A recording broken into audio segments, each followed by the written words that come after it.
Today we will be talking about linearity and superposition. It is a concept that is useful when solving for problems with two or more sources, whether they're voltage or current sources.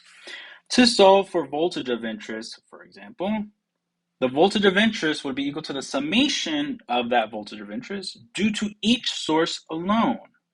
For example, let's say we have this random circuit. Let's redraw that resistor.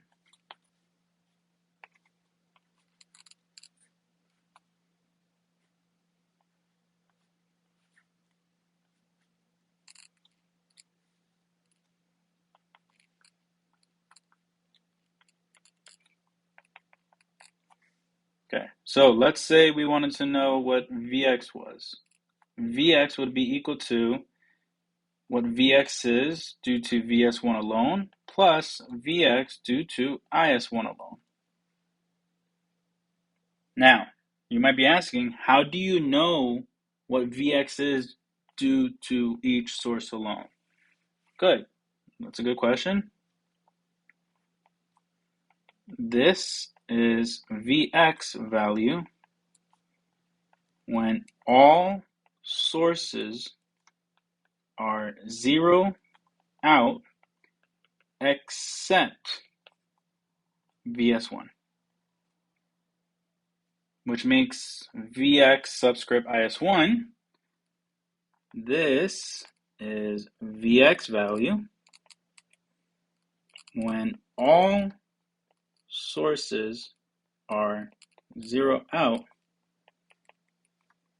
except Is1. And in my video talking about Thevenin equivalent, Norton equivalent, source transformation, I did explain what zero out means because you have to know what zero out means to solve for a Thevenin. So I'll retouch that subject soon. Okay. Now you might be asking, what if you want to solve a current of interest? Okay, it's the same thing. Current of interest is equal to summation of current of interest due to each source alone. So it'd be equal to summation of current of interest due to each source alone.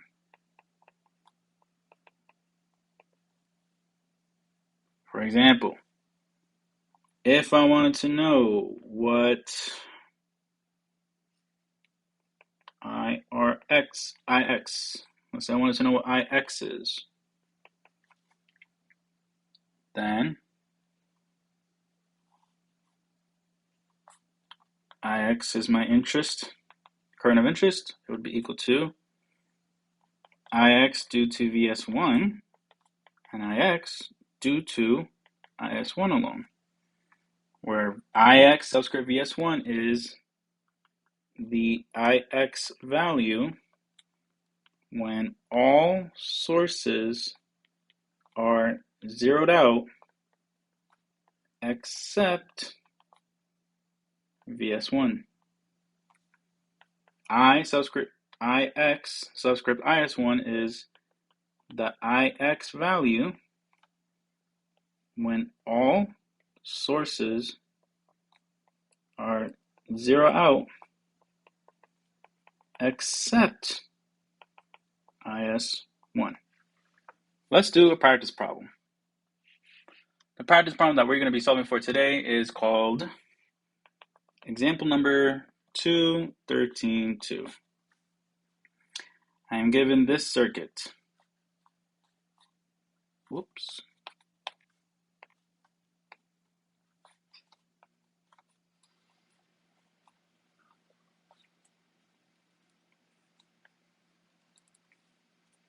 Call this R2, call this R1, call this R3 plus minus V1, Is. We are given that Vs is equal to 12 volts. We are given that Is is equal to 200 milliamps. We are given that R1 is equal to R3, which is equal to 10 ohms. We're told that R2 is equal to 15 ohms. All right. First question that we would like to answer is, what is V1 due to IS alone? Okay. So what is V1 due to IS alone? Steps. 1. What is V1 due to IS alone in units of volts? Okay, we need to zero out all sources except IS.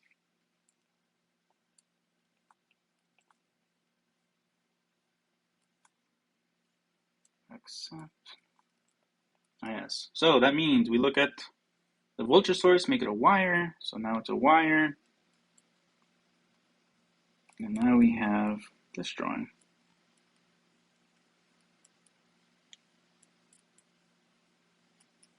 So we have R2, we have R1, and we have R3, and we have IS. And we're solving for V1. Okay, let's zoom in here. So, you know what? Let me redraw this because it was too small.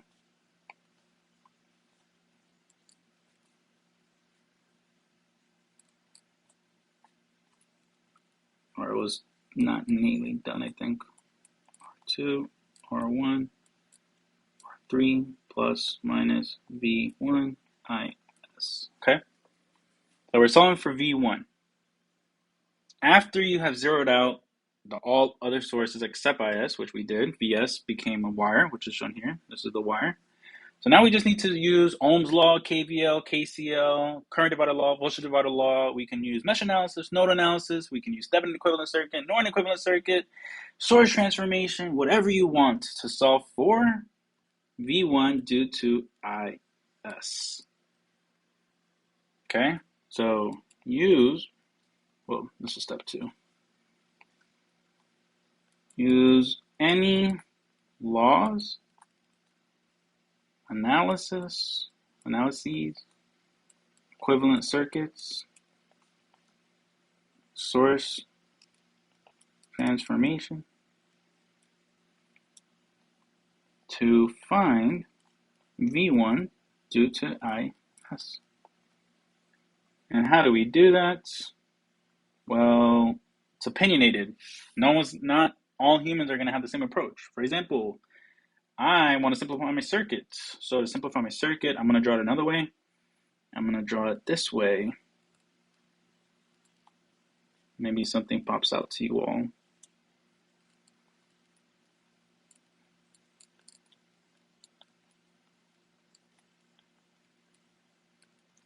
Did you notice how I started from the bottom of my whole team here? Did you notice that R1 is parallel to R3?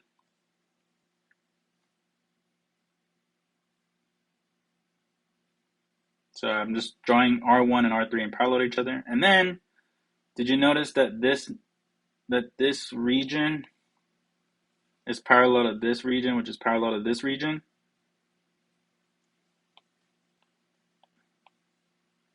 Right? So, just putting that out there. So, simplify it even further. We have R1 parallel to R3.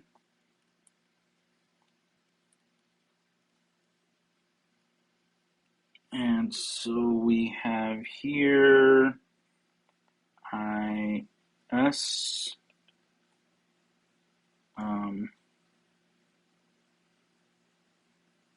R2, R1, well, this is getting too tight. R1 parallel to R3 plus minus V1. So how would you calculate V1? Well, using Ohm's law,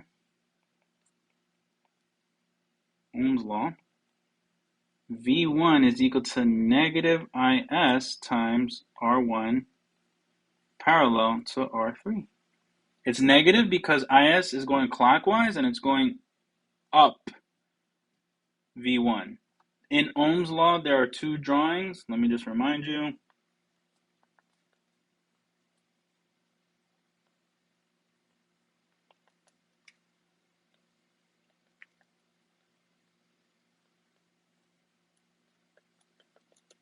In this drawing, the bottom one, this one, VR is equal to negative IR times R.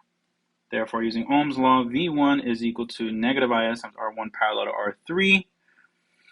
This is going to give you, using mathematics, negative IS R1 times R3 divided by R1 plus R3. This gives you 200, where are the values? 200 milliamps times times 10 divided by 20. It is negative 1 volt due to IS, due to IS, due to IS, due to IS, due to IS. This is important that we have these subscripts. All right. So V1 due to IS alone, stop doing that, is equal to negative 1. Let's recap. The question being asked is, what is V1 due to IS alone? We first zeroed out all the sources except IS, so we zeroed out VS by making it a wire. Then we simplified it. We noticed that R3 is parallel to R1 because started from the bottom and my whole team here. By drawing it this way, maybe it helps visual people, and we simplified it further to bring R1 and R3 together. R1 is parallel to R3. And then we noticed that we can use Ohm's law, the second drawing shown here, to show that V1 due to IS alone is equal to negative IS times R1 parallel to R3. Using mathematics, we were able to achieve that V1 due to IS alone is equal to negative 1 volts. Now, what is, question number 2, what is V1 due to VS alone? So we are trying to do V1 due to VS alone in units of volts, right? Yeah. And how do we do that? Well, second step, let's move a little to the left. You need to zero out all sources except VS, which means you now have the voltage source, the resistor, and there's an open circuit here, R2,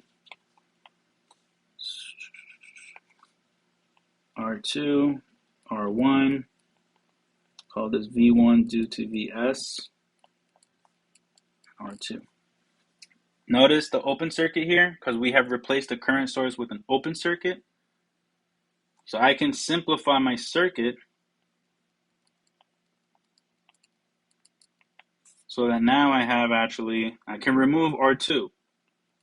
Remove or replace R2 with the wire. That's actually what it is. Replace R2 with wire. And by doing that, I now have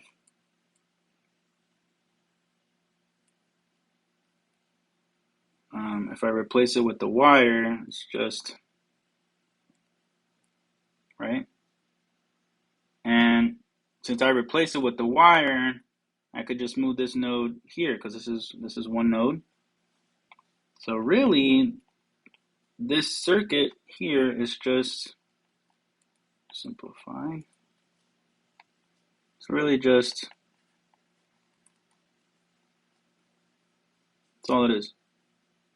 Because this wire is going nowhere. It's going to midair, and this wire is going to midair on your, right? Like if this was on your proto board, this wire is going to midair, and this wire is going to midair. V1 due to VS. We don't really care about it, so we can just remove it. And we are now measuring this, V1 due to VS, across R1 and R3. This is VS. So now if you look at this circuit, you will see that V1 due to VS alone is equal to the voltage across R1, which is equal to, using the voltage divider law, VS divided by R1 plus R3 times R1, voltage divider law, you can solve for V1 due to Vs alone. V1 due to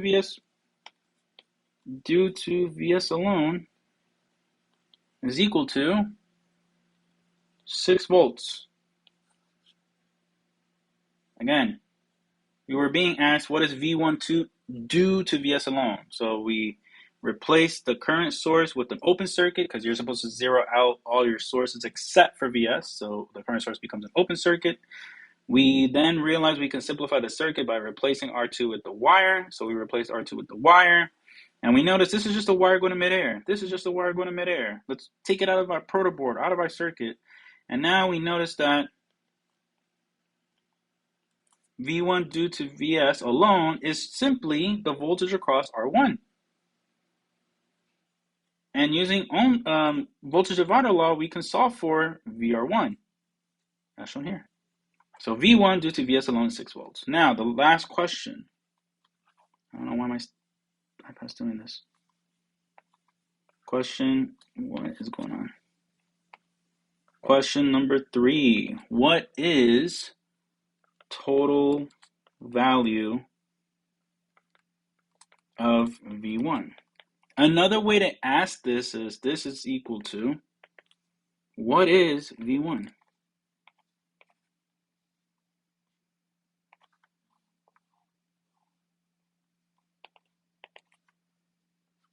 We can answer that. What does V1 do in units of volts? V1, the voltage of interest, is equal to the summation of the voltages, the summation of voltage of interest due to each source alone. So it's equal to V1 due to Vs alone plus V1 due to Is alone, which is 6 volts plus negative 1 volt, which is equal to 5 volts. If you want, it could be exact. You could say V1 total.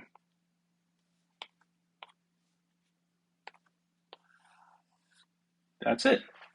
So, going back here. Concept. Linearity and superposition is a concept that is useful when solving problems with two or more sources because your voltage of interest is summation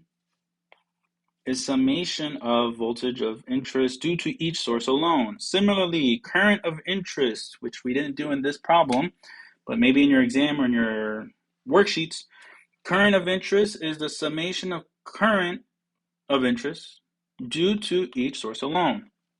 You get the each alone part by zeroing out all the sources except for that source, which we did here. We have this circuit. How many sources did we have? 1, 2. We were solving for V1 of interest.